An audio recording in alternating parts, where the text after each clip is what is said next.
बकरी पाती खात है ताकि काढ़ी खाल। बकरी ने पत्ते खाए थे और अंत में उसकी खाल खींच ली जाती है, मारा जाता है। उसी तर्क को आगे बढ़ाइए। जे नर बकरी खाते हैं तिनका कौन हवाल। और जो लोग बकरी खा रहे हैं उनका क्या हाल होने वाला है आगे चलकर। बकरी ने तो पत्ता ही खाया था। पत्ता खाने का परिणाम यह हुआ कि उसकी खाल खींच ली गई है। और जो लोग बकरी खा रहे हैं ना, इससे कुछ बुरा ही होगा। नरक में तेल की कड़ाही में उनका पकोड़ा बनेगा। बकरी पाती खात है तक्की गढ़े खाल। जो बकरी को खाते हैं तिनका कौन होगा हाल। सत साहेब राम राम। नमस्कार साथियों, आज हम एक ऐसी गूढ़ सत्य पर चर्चा करने जा रहे हैं जिसे ना समझ पाने के कारण पूरा मानव समाज भारी भूल कर रहा है। लेकिन आज का विषय यह है कि कबीर जी कहते हैं कि बकरी पाती खात है तक्की गढ़े खाल। लेकिन यहाँ पर एक सवाल उठता है कि क्या वास्तव में मांस खाने से पाप लगता है? क्या शाकाहार केवल भोजन है, ये मोक्ष का मार्ग है? आज के इस सत्संग में हम समझेंगे पूरा रिपोर्ट, तो इस वीडियो का लास्ट तक जरूर बने रहिएगा।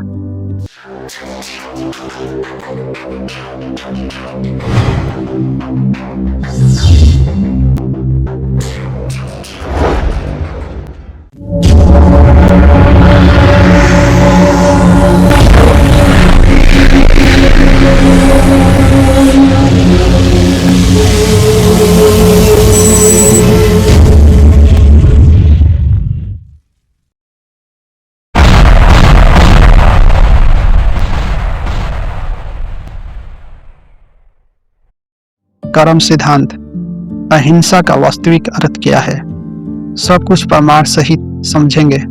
कबीर साहब जी अपने वाणी में समझाते हुए कहते हैं कि बकरी पाती खात है तक्की गढ़े खाल। जो बकरी को खात है तिनका कौन होगा हवाल। इसका भाव अर्थ कबीर जी अपने वाणी में समझाते हुए हमें कहते हैं कि बकरी घास फूस पत्ते खाकर जीवन जीती है। वो किसी जीव की हत्या नहीं करती है, लेकिन मनुष्य उस बकरी को मारकर उसका मांस तो खा जाता है। तो अब बताओ जरा, बकरी का अपराध क्या था और बकरी को खाने वाले को क्या हाल होगा। कबीर साहब जी अपने वाणी में समझाते हुए कहते हैं कि अहिंसा सबसे बड़ा धर्म है। जैसे कि गीता अध्याय 16 श्लोक 19.20 में श्री कृष्ण जी भगवान समझाते हुए कहते हैं, जो अहिंसक, क्रूर और दूसरों को दुख देने वाला होता है उन्हें बार बार जन्म और मरण में डाला जाता है, उससे नरक भी भेजा जाता है। जो व्यक्ति जानवर को काटता है और मांस खाता है और अहिंसा को जायज मानता है, वो स्वयं अगले जन्म में वही कष्ट पाता है। जैसे कि आज के समय में जो कसाई काम कर रहा है वो काल बकरा करेगा।